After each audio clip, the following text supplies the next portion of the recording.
I love you.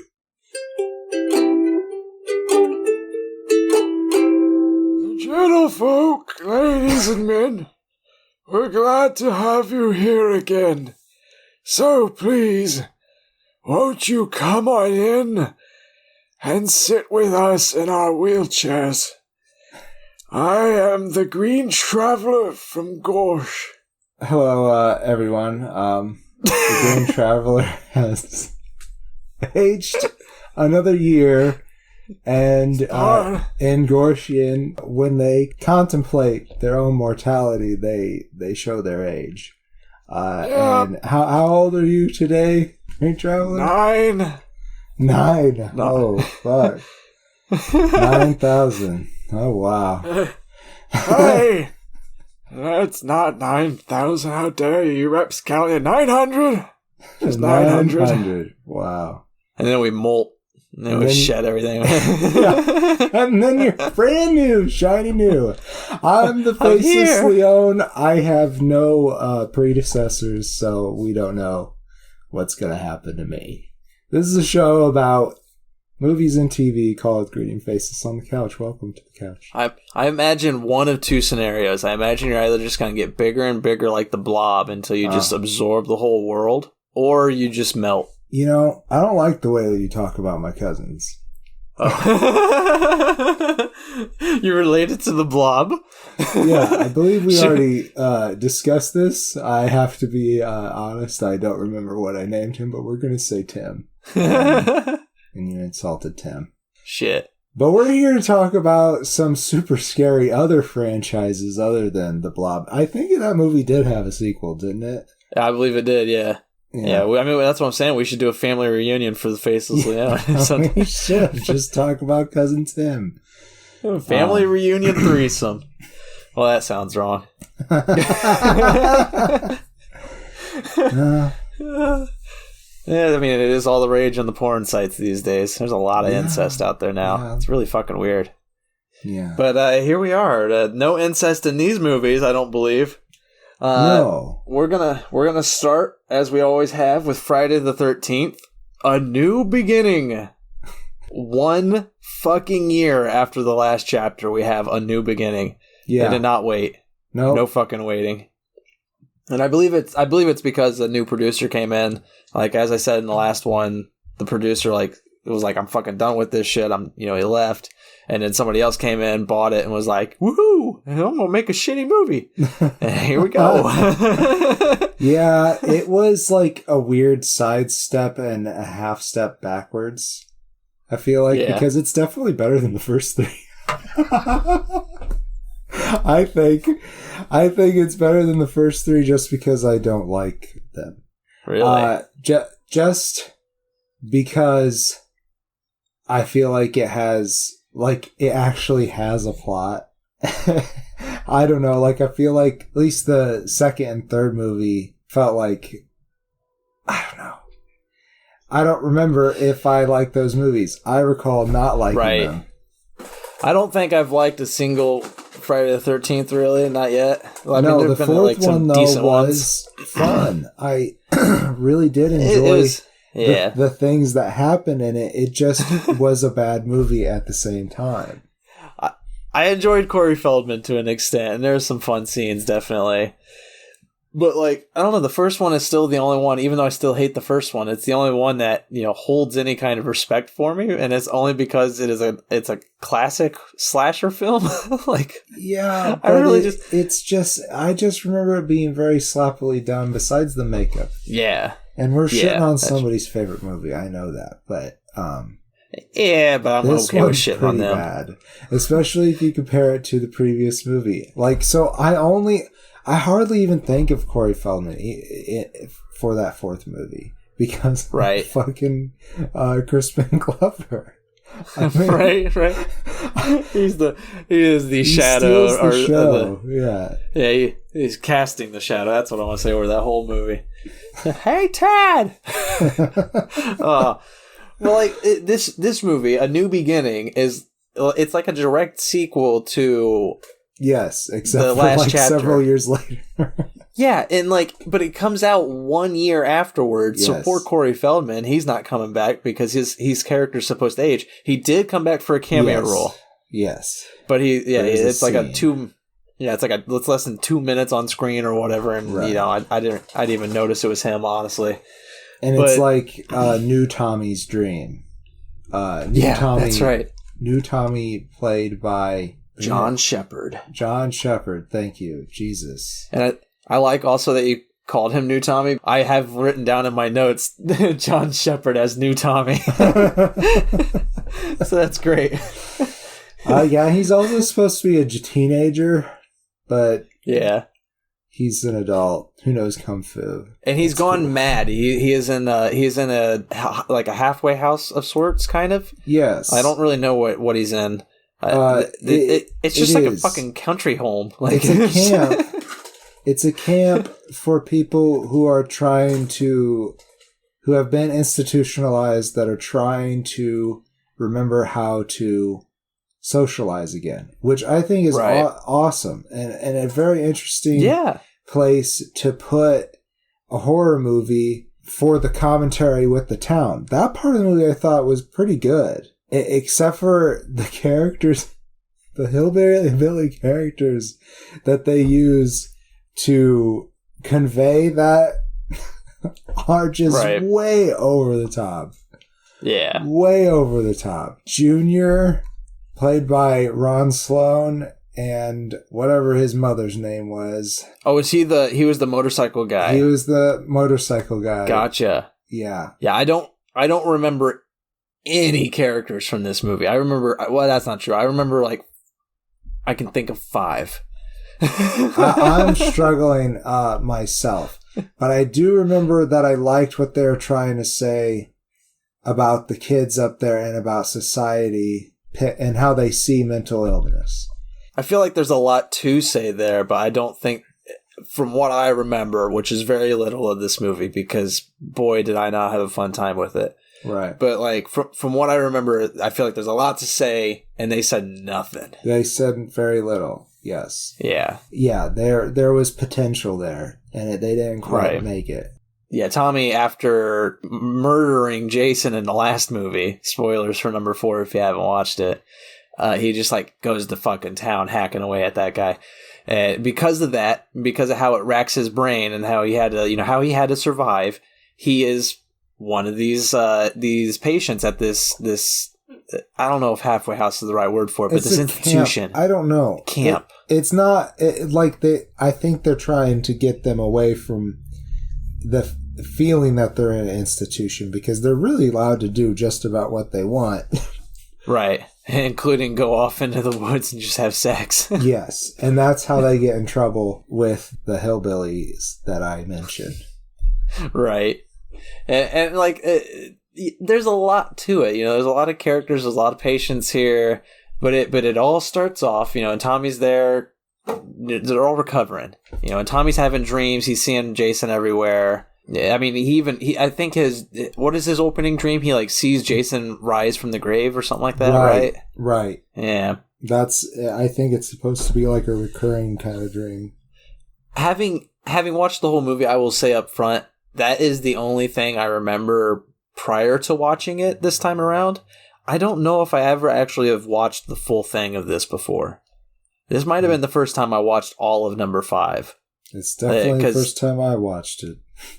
Yeah, the credits rolled, and the only thing that I had remembered throughout the whole movie was that opening scene, and I was like, "Wow, what happened here?" I don't know why I never watched it before. Maybe it was whenever it came on TV, that was all right, this is my break time. I'm gonna go get some lunch or something. I wonder if maybe that was in the trailer, that scene. And oh wait, were we even alive? We weren't alive, were we? No, this is 85. I don't know. I don't know why you would remember that. But when they air it around Halloween time, they marathon it typically. Right. And so, when the movie prior ends and the credits are rolling, they'll typically come over with a narrator's voice and be like, stick around for the next episode, the next movie of Friday the 13th. And then they'll play a trailer. So it very much could have been part of the trailer because, you Who know, maybe I knows? just watched the trailer during the post-credit scene and said, fuck it, I don't need to watch this movie. But it all kicks off. The whole movie starts off. We're at this little camp where everybody's rehabilitating into society. And I don't remember his name. He is a chocolate-eating guy. He's a slob. Yes, it might be Neil. Let me look at this guy's picture. He kind of looks like that one kid the one guy from Power Rangers. You know what I'm talking about? The punk guy with the skinny sidekick. Yeah. You know, I can't remember their names ever. Yeah, Bulk. His name is that Bulk. the right? Okay, I was gonna say, is that the right franchise? Yeah. I can't remember. Yeah. Yeah. Didn't he? Am I wrong? Isn't that kind of the look he has? In the way that he was heavy set. We were those kids. It don't really matter what his name is. He's wandering around at this institution. He's irritating people, getting on their nerves just because of his personality. You know, he is a very questioning person, and he wants to help. He's a little childlike. You know, he always wants to help them. So he sees the ladies are outside, they're hanging up some laundry, and he comes over and he's like, "Hey, can I help?" And they're like, "No, just get away from us, please." And he immediately reaches in and grabs a towel or a blanket or something with his chocolate covered hands, and they're like, "God damn this guy." So they shoo him away. They're like, "Why don't you go bug somebody else?" And he wanders off to a guy chopping wood. And he starts bugging this guy. His name might have been Rick. I don't know. The wood chopper? Maybe. Roy. We'll call him Roy. No, it's not Roy. Wood chopper. The wood and chopper. wood chopper, he gets so irritated by this kid. This is how the movie opens up. This is the first 20 minutes or whatever. I mean, it's not how the movie precisely opens up, but it's in the first act.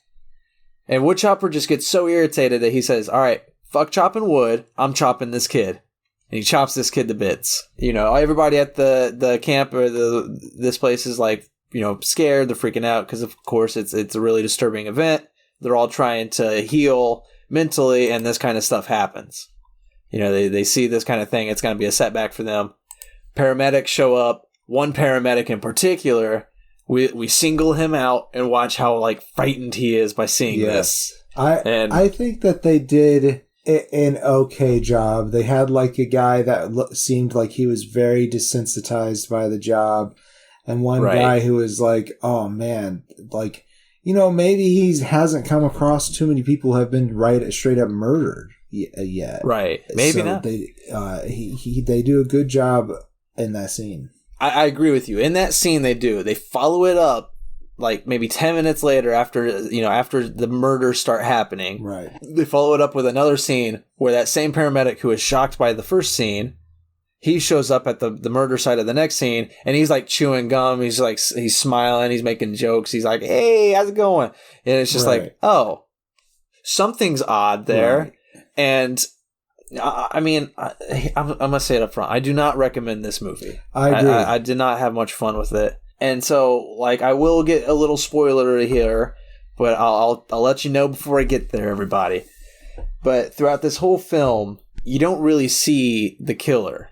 He's kind of always off camera. He's masked towards the end, but you never see him until he starts wearing the Jason mask. And the only time you see Jason is when Tommy's having these dreams, these little visions or whatever.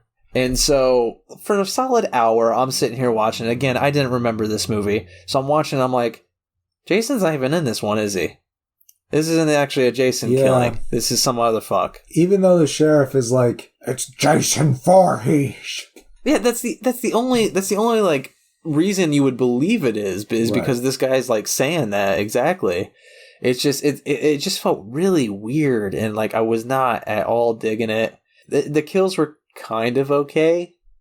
They were the two people having sex in the forest. I like that one. That was a fun kill. I honestly can't remember it. I watched it earlier this week. Yeah, they had I can't remember exactly what happens either. I just remember they have sex and the murderer is watching from the bushes or whatever. Right. And then the guy wanders off to, I don't know, clean up or take a piss or something.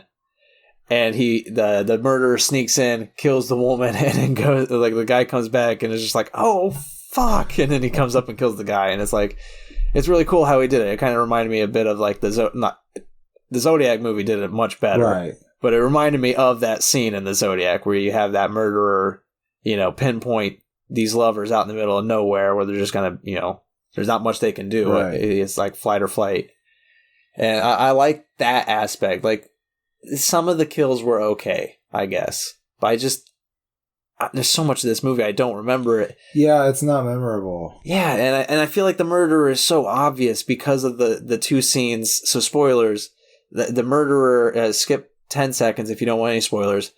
The murderer is that paramedic. And I feel like those two scenes prior that we mentioned kind of spoil that. Yeah. A little bit. I don't know, this whole film just like, I was watching it and just getting just angry. And the whole thing with Tommy too, like, I don't know. I don't get it's more spoilers. So I just don't like the ending because it's like they're just repeating it too. Oh, okay, then skip ahead 10 seconds for spoilers. He puts on Freddy's original mask, which has the axe mark, and kills the nurse. That's right. Or somebody. That's right. Yeah, it's ugh. I didn't understand why it had the Friday the 13th moniker in the first place. I don't know. There's so little. Besides the fact that it is relying on Tommy's story from that previous movie. Right, that's the only connecting factor, and the sheriff like going berserk. So yeah, closing statements. Yeah, I was like, I don't even have much to say. No. Like, eventually, I give it 1.5 stars. Yeah, it's just good. It's utter trash, and eventually the killer, the impersonator, does put on the Jason mask, and it's hilarious to me because when he put the Jason mask on, I was like, oh. Maybe it is Jason, I guess, and they've just been doing a very terrible job at all of this so far. Right. Because you could see Jason's head always. It's a bald dude wearing the hockey mask. Mm-hmm. And when it's Jason, it's played by Tom Morgan when he's masked. And it's hilarious to me when you when you find out who the impersonator is. You find out that not only is he wearing a hockey mask, but he's also wearing a ball cap. Yeah. Like he was committed. Yeah, he's like, I gotta look like him. Which is funny, like, because Tommy has this character trait that he's a mask maker. And yet, Tommy didn't make the mask. So that would have been great. That would have been really interesting how they would work that in there, but they did not go that route. I mean, even if they had just jumped off at the ending of the last one, right? Skip forward a few years, that's totally fine. Like I'm still okay with it being set in the future from the last one, but like make Tommy fucking Jason, right? Yeah, like that's what you're setting up. Yeah, that's just what you're setting up. Yeah, do it for this movie. Nope. They were like, nah, we're gonna make some other fuck. So I give it half a face. Yeah, I know I said that I like it more than those other ones, and I probably gave them a full face, but I don't know. I feel like the franchise had done better with the movie before, even though I feel like the first 3 movies, the plots in them just do not matter. And I feel like this one tried to matter, so for some reason that makes me like it more, but it still was not a good movie, so half a face. I understand your logic. No, I don't. That's all right. I'm with you. I get where you're at. Okay, well that's good. But I think we have time to talk Halloween 5 before we get refreshments. All right, sure. Do you think so? Sure, why not? Yeah. Maybe. Well, actually, how about this? How about before we talk Halloween 5, if you want to help us out, if you like what you're listening to and you enjoy this show and you want to help us out, we're both going through some stressful times, so we could certainly use your help. Yeah, I'm not gonna play the dog and pony show like that. But no, if you like the show, you could definitely help us out by going to patreon.com/greenandfaceless. We have many different tiers there, for what is it, $2 a month? Yes. You can get a vote, do a help out with our Patreon pick. The first Thursday of every month we do a little episode. The potato pick, that's right. Yeah, we put that up at the first Thursday of every month, and you can have a vote on that just for $2. I think that's pretty fine. Yeah. I think that's pretty fine. You get indeed. 2 episodes a week. 4 episodes a week would be impossible. Maybe in the future. No. Maybe if we get enough of you. That's too many. Imagine it. No, imagine it. We can do it. If we get enough Patreons that we're able to do this full time, we can do 4 episodes a week. We can do like, maybe one of them could just be a D&D game. Oh, we could just be doing D&D D&D over the radio. If it was different shows, maybe. But I feel like not all dedicated to movies. Okay. Yeah, that'd be impossible. Yeah, no, that'd be too much. Well, if you love us, show us. We have to know. I can have a whole. Let us know. I can have a whole episode once a week, and I can have a whole episode dedicated to Doctor Who, where I just watch one serial from classic Doctor Who and just talk that. Imagine that, patrons! Isn't that worth the price? Yeah. Imagine it, guys. Have this alien talk about the Alien show. So, nerd Halloween 5. The Revenge of Michael Myers. Dun, dun, dun. He's getting revenge, bitch. No, that's Freddy. Oh, yeah, they said, oops. You know what really pissed me off about this one? What? We're going to bring back our characters from the last movie. Right. Like other films, because we're five films deep now for all 3 of these franchises. And they're all starting to do a lot of similar things. Oh, yes. And one thing this film did that Nightmare on Elm Street did that really pissed me off is we're going to bring back the characters from the last film and then kill them within 30 minutes. Yeah. The people who survive. Halloween 5 does the exact same thing, and it irritated the fuck out of me because I loved that character so fucking much. You liked Rachel a lot? It's more like I liked her relationship with Jamie. I did like her relationship with Jamie, but I do like Jamie's relationship with, is it Tina? Tina! Yeah. Constantly screaming Tina in this film. Yes. Though repetitive, I will have to say that I really thought that Danielle Harris did a great job. Or Danielle. Oh, yeah, she does a beautiful job, actually. I really did like her because at the beginning and for most of the film, her character is struggling with speaking. Right. She can't, she can't really speak. She screamed her voice away, I feel like, from her night terrors. And I love that. I thought that was a really cool idea. And I think Danielle Harris did a really good job with that because you definitely feel like she can't scream at times. Because there's so many moments where she'll just wake up and she's just like screaming noiselessly at the camera. And you kind of feel it. For sure. And I agree with you. I like her relationship with Tina. I just don't like Tina. You don't like Tina? No, I like Tina all right until she's being like just an obstinate teenager and being like, no, I'm gonna go party. Fuck my Yeah, I know that he's killing people and I know that you have this weird psychological connection with him, but no, I want to go get fucked today. Yeah. It's her whole character at the end. Well, I thought, sorority girl. Yeah, her other friend was the one who was getting fucked with the redheaded guy. I don't remember these characters' names. I'm here to review the movie, and sometimes that includes the acting of people, and sometimes I remember their names, and sometimes I don't. Let's just call them Devil Lady because she's wearing a devil costume at the end. Sure, and he's wearing a Michael Myers costume because he's a sick, perverted fuck. So we'll call him Ginger Michael Myers. Ginger Michael Myers, okay. He may or may not have been, and you can cut this out if I'm wrong, or leave it in.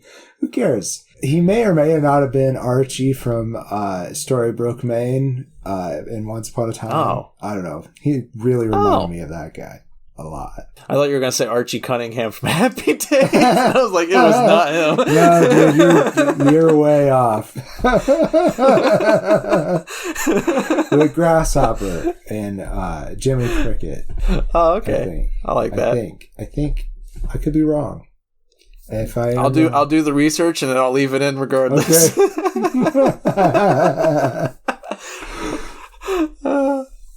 But okay, so here's the thing with Halloween 5. I honestly don't remember the plot of this one that well. I'm gonna try. Okay, I'll good. try. Even though I'm gonna say this up front with this review of this movie, I don't think I liked any of these movies. Yeah. It's another one of those. And this one might be the one that I liked the most, and I remember it the least.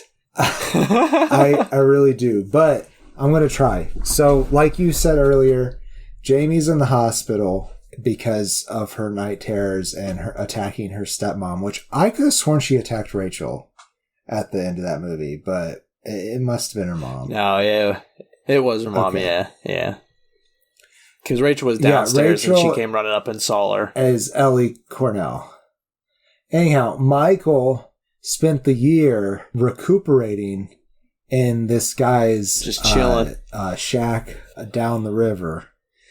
And because this guy saved his life. And I don't know if they show what happens to that guy. And also... They did. They did? Okay. Yeah, he got murdered. Okay. I can't remember. and he gets murdered, and it doesn't even feel like a year has passed. It's like he finds Michael. For whatever reason, he's just like, oh, this poor guy. I'm going to hang him up in my bed. Or I'm going to put him up in my bed. I'm going to hang his mask up next to his bed because it's a good fucking mask. I mean, William Shatner. Hell yeah. Yeah. Who bleached the fuck out of it though? That's. But then they do that like cut a year ahead kind of thing. But it doesn't feel like a year ahead has changed. You know, it's just kind of like a weird jump cut back to the guy at the cabin. Yeah. It's the exact same lighting. He's wearing the exact same clothes. And Michael just sneaks up behind him and just like grabs his neck, I think, and just like pulls his eyes out or something. I don't remember. Right. I remember. Yeah. I remember. There's a lot of eye gouging in latter Halloween. So he recuperates and he goes back after Jamie because of her relation to Laurie. Because of the horrible things he does. And because of horrible script decisions that got edited out. Yes. So anyhow, I'll talk about that later. He's going on back to Haddonfield, but they're more ready this time. They're more ready this time, and they're more willing to listen to Loomis. They're just incompetent. Yeah. Oh my god. Especially those two cops, those two young... Oh my god, the two young cops are so bad. He's like, is he doing this because we're lousy cops? And he's like, don't say that. And then there's the ginger Michael Myers, like we were talking about. They're just like, if we were competent cops, you'd be shot, man. So stupid and funny, but at the same time, mostly stupid. Mostly stupid. And I don't know. I mean, you know, he does his thing. He kills people. Jamie has the psychic ability to know where the fuck he is. And Loomis knows. Loomis knows that she has this strange ability, and he begs her. He crosses the line, mister.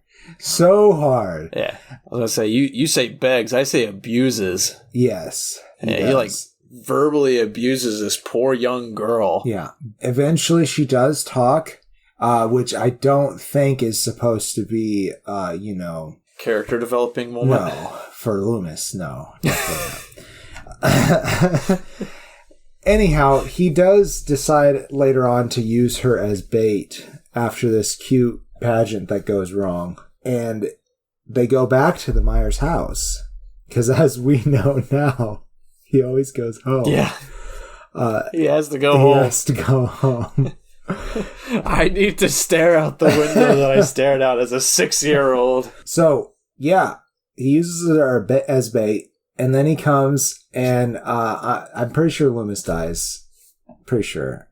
I can't remember. Like, I know he gets like gutted. Yeah, he gets gutted pretty good. I would think I would assume he is dead, but and then if I recall, how these films Michael are. Seems like he was probably good and dead at the end of this movie too, but I can't recall. Yeah, I feel like they're just gonna do a Halloween 4 thing where it's just like, oh, they got badly singed.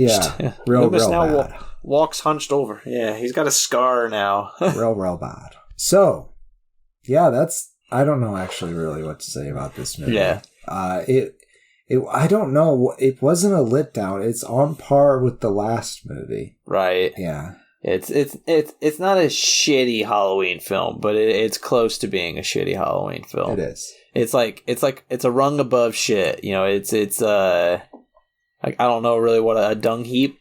maybe. Which is shit. That's... Yeah, but it sounds nicer. It sounds nicer. And you can imagine the community of Beatles that built it. Exactly. Yeah, there's a lot of work that went into it. You know, it's like if you looked at one thing, you're just like, that's a pile of shit. And you looked at another thing, you're like, look at that dung heap.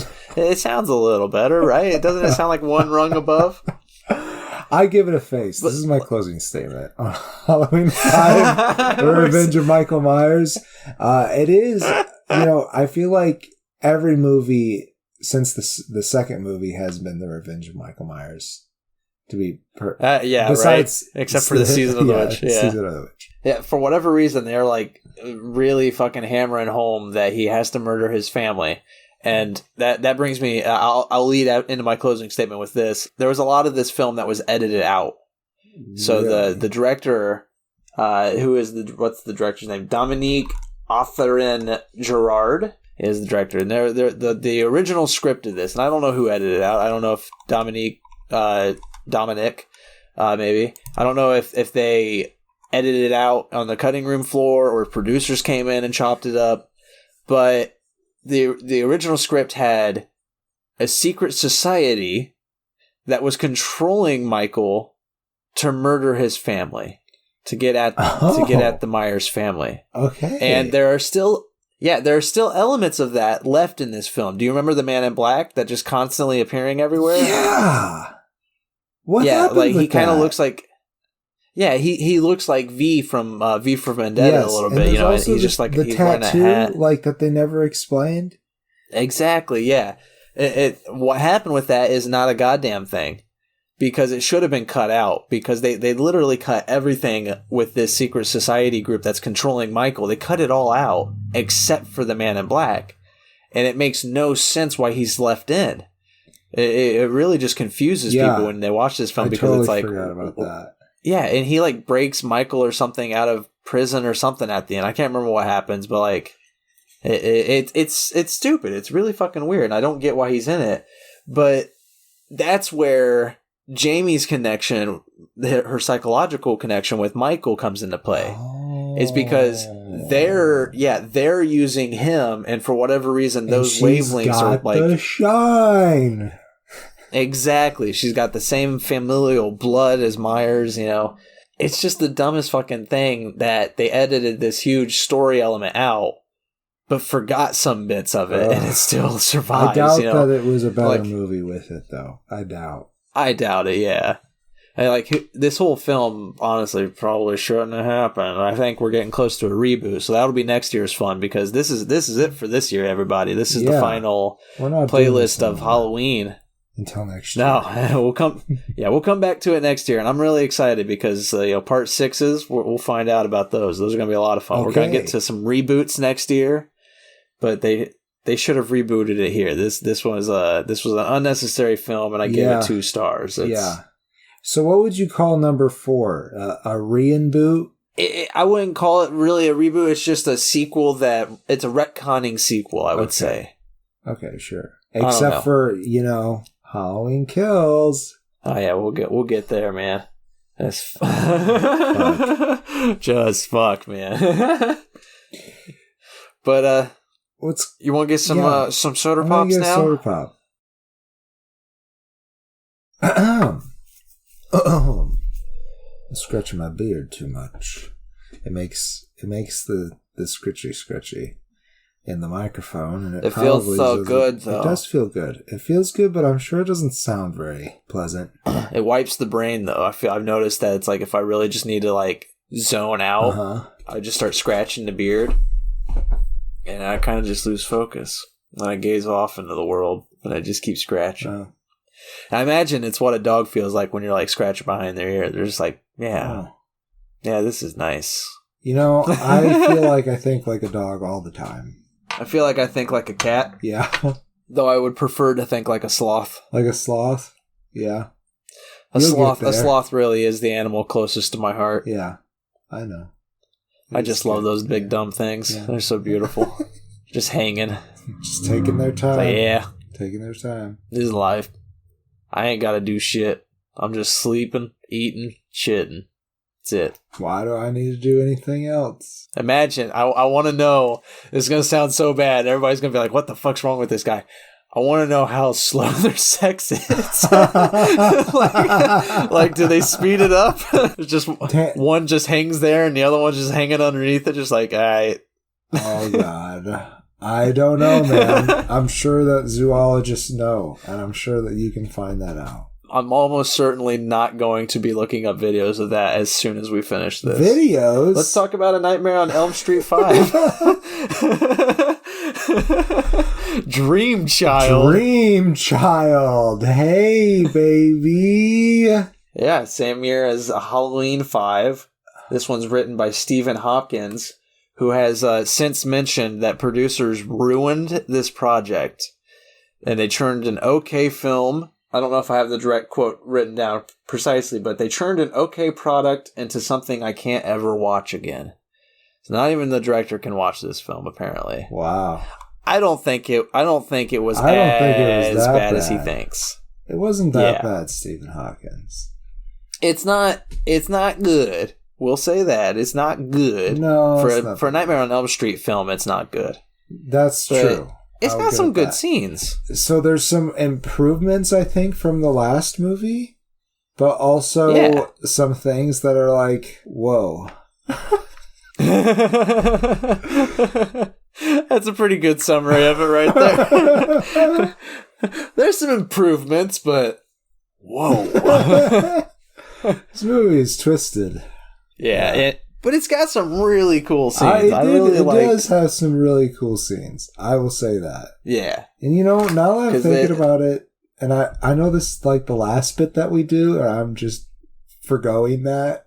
Now that I'm thinking about it, there were some things that I really, really enjoyed about this movie and are going to remember. So maybe this one I did like better than Halloween 5. Maybe as we talk about it, you'll sink more into agreeing with me, because that's my opinion. Is I like this more on Halloween 5, because sadly not to spoil everything up front, but like Nightmare's back on top, and it's not that good of a film. Yeah, they didn't really have to try hard, but for me, they were back on top of these three, because like so here's the thing with Halloween or with Nightmare on Elm Street, they're always still imaginative. Yeah, the last one kind of felt like it wasn't that imaginative. Uh-huh. This one has some really cool kills. It does. So there's a guy who freaking fuses with a motorcycle. Yeah. And that was awesome. That was pretty cool. I loved that. I liked the comic book scenes, even the super trippy animation bits. That was those are pretty fun cool. too. So this really builds on the Dream Master lore that was kind of built up in the first one. And maybe we're missing some of that shit from the edits, because there is some things that Freddy does that aren't necessarily explained. They are, but I think like they could have given us. So, okay, there's a Freddy baby, and then there's also another baby named Jacob. And the baby part where Freddy is a baby, I think maybe there was maybe there would have been a more deeper dive on. So, okay, the first Alice movie, the Dream Master movie, and also Dream Warriors, I guess, 4. Too. They got all these dream powers, and the dream powers are the best part of the show now, for me.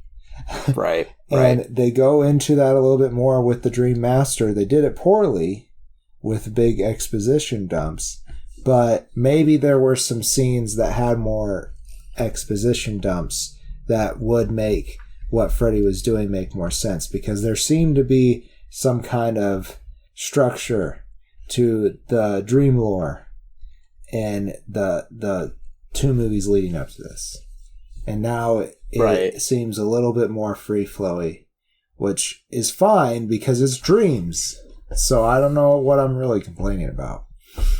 Yeah, because I feel for me the how they structure the dreams, because as you've hinted at, the crux of this film is that Alice is pregnant. Yes. And Freddy has been reawakened, reborn, and his rebirth scene is pretty freaking cool too. I really loved his rebirth scene in the beginning. That was tight. That was pretty cool. Yeah. And for whatever reason, though, he is coming back through her baby. He is haunting her through that child's memories. It's like 3 months in her womb or something. You know, it's not born yet. It doesn't have much of a brain. I think it's been a few weeks. Yeah. It's to the point where the baby is dreaming. Right. And since the baby is almost always dreaming at this state, Freddy is just able to haunt Alice while she's awake. Right. So there's so many moments in this where she is wide awake, she is going from point A to point B, and in the middle somewhere, she slips into the dream world because her baby's dreaming. Yeah. And I thought that was kind of fun because it wasn't good. It's not really well explained, but I enjoyed those scenes where it's like there's just like a slight twist and you're just like, oh, she's in the dream world now. Also, I bet. Lisa Wilcox looked a lot different in this movie than the last movie. Oh, it was still her. It was still. I think it was the same. I think you're right. I do have her name written down. I just, for whatever reason, I just wasn't. Yeah, she was in the fourth one. But yeah, I feel like for a minute I really didn't know that was her, but it is her. And it's only because her hair was, I think, more red. But she still is a very talented actor, I think, in the movie. But I thought her acting was still better in the fourth.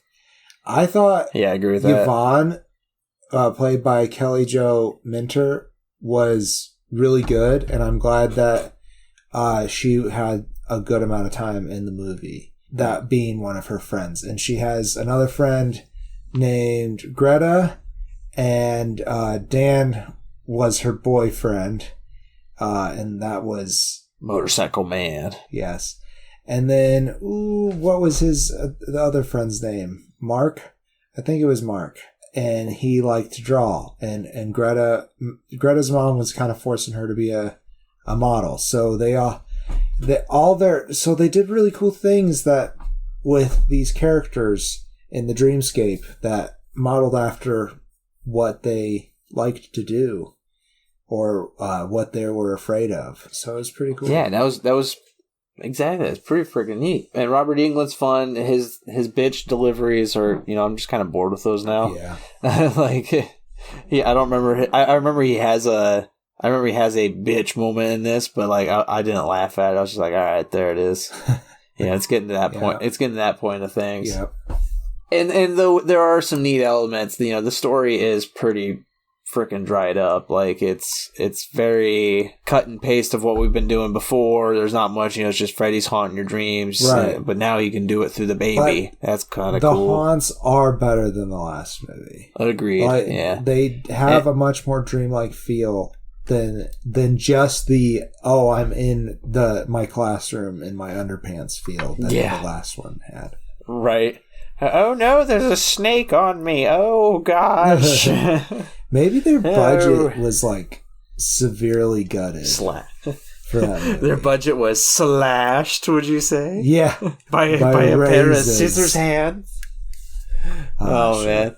I do actually want to complain a little bit because we mentioned last episode just briefly. Maybe it was just you that mentioned it, but Alice was pretty badass. Yeah. In the last film, and the second half of the film where it focuses on her. Yes. And here, she's still very much a competent character. Yes. But being pregnant, her badassery is very limited. Yeah, they definitely nerfed her. But I do like the storyline of her baby is dreaming and that's how Freddy gets back. That's still very interesting. I think it could have been done a little bit better. I think I do like it better than the last movie, but I still thought it was kind of dumb and silly. And honestly, I don't remember how it ends. Oh, I do. Amanda is very important to this one. Amanda Kruger being his mother, who is introduced in Dream Warriors. And Amanda Kruger, it's a much younger woman playing Amanda Kruger. Oof. Beatrice Boeple. Yep. Mm-hmm. I don't know her from anything. And, I don't. She was in this movie, and some other movies that I don't recognize. What were you gonna say about her? I just don't know her, but I thought she did an okay job for what it was. Like, yeah, she was definitely this. It was kind of MacGuffin-y, also kind of Deus Ex Machina-y, and also she's a nun. Right. Yeah, I like that they're like attempting to further the mythology, especially around her. You know, like building that backstory with her and Freddy a little better. Yeah. I believe that's where he has the bitch line is to her, right? He calls I her believe a bitch. yeah, Sure does. he calls his own mommy a bitch. But he is afraid of her. He's afraid of he is. And she has more power at the side. There's a lot of really cool elements to this movie, and I would like to see maybe that movie that Mr. Hopkins shot. Yeah, and maybe it would be even better. Maybe. Like I do think he is being overly harsh on himself. You know, he doesn't want to ever watch it again. It's not a great Nightmare on Elm Street film, but it's not that bad. No. There's a lot of imagination still here, and like sure, like you can definitely see that the producers came in and gutted it, but it's still, you know, as you said, it's better than the last one. Yeah, it's a step up. It's a baby step, but it's a step up nonetheless. Baby Freddy is something else, man. I don't know how I feel about it. Yeah, it gives me weird feels. Do you believe that both Harry Potter and Doctor Who stole their, you know, the shriveled up David Tennant and the baby Voldemort from Baby Freddy? Oh my god! Do you think they took their design from that? Because it's very similar. I've cracked the egg. There are no new stories. There are none. They all steal. There are no new tropes. No. Well, I'm ready for closing statements. statements on this one. I give it 2.5 stars. It's, you know, it's my personal favorite of the 5th entries of these. It's my victor for the threesome. It's imaginative. You know, it's kind of getting some of that imagination back into Nightmare on Elm Street that seems like it's been leaving. I mean, I'll always love Robert Englund. He's great, even if the role is kind of feeling a little stale. And everything about these films are starting to feel stale. Like all 3 franchises, they're all starting to get to a point where it's like, okay. For sure. Maybe we should have called it quits a while back. I'm glad that we're going to have a break before we get back in it. Yeah, it's nice to split it up. I mean, I'm still kind of watching them the other films, so I can continue to marathon them in my own home. But that's just because it's Halloween and that's who I am.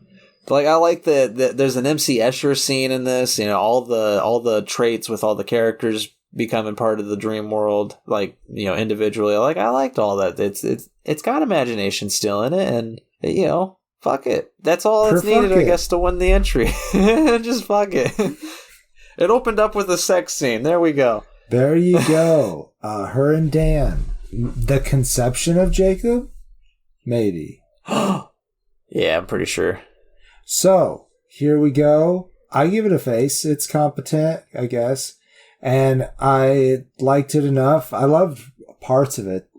Other parts of it really grossed me out, which it's a horror movie, so... Good job. Right. It's a movie. Yeah, the body horror was pretty good. And I'd also say that out of this threesome, it wins. I think that's...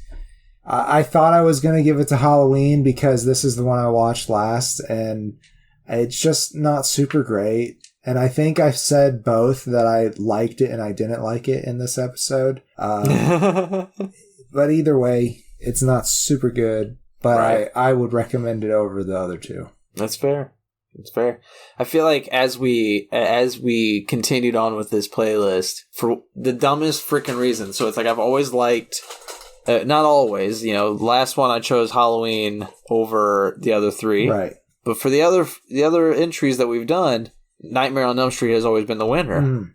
And oddly enough, as I watched all of them, because of the trashy, campy funness of Friday the 13th, that was always the one I was more excited to watch next. It is the just one because I knew it was going to be first. Garbage. It was always the one I watched first. And I think it was just because I knew it was going to be garbage. I was going to be like, all right, I can just put this on and just like watch people get killed. It's fine. And then like Halloween would happen, and I'd be like, okay, Donald Pleasance at the very least, even though he's a bastard in this film, it's like, yeah, you know, he'll at least get me through the movie. I still like the difference between his role in this one and the previous role. It's the same but different. Right. Yeah. But then whenever I get to watch a Nightmare, I'm a little like, I don't know if trepidatious is the right word, but like, or if it's even a word, but like, I'm a little cautious going into Nightmare because I'm just like, even though I've liked them the most, it's the one that leaves me feeling like, it's actually scary. Like there's, so, I mean, you know, the other two are just slasher movies. This one, it fucks with your mind because your brain can actually do shit to you. Like you could have these horrible dreams and they can fuck up you physically too. Yeah, it's always the one though. It's just like when I get to that film, when I'm about to watch the Nightmare ones, I pause and it's like maybe I should take a little bit of a break. I don't really want to watch this one. Yeah, I have to push myself to watch them. Right. And I don't know if it's just because they're all starting to feel stale and feel like the same thing, or if it's because of the body horror. Because body horrors always get to me, even though I like them. It always gets to me. Right. And there's some good body horror in these films. So fuck it, I think that's the show, right? Yeah. We're going to talk about everything again. So again, we'll just do it another time next year. Safe travels. And we'll meet you back here. Happy Halloween, which is this weekend coming up. Yeah, it's happening, everybody. Yeah. How exciting. We'll give you one more scary episode next week. No, actually this Thursday. Well, this Thursday. I mean, we're filming this Friday. Fuck you.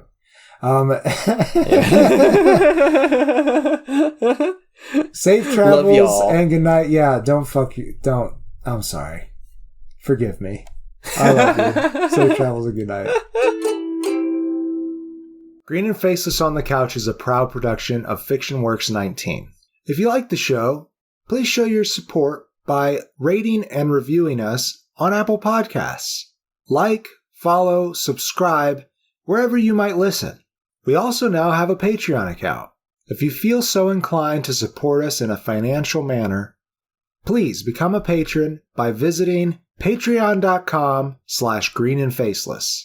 You can also find more information about us on our Facebook account or on the Fiction Works 19 Instagram account. Thank you so much for listening.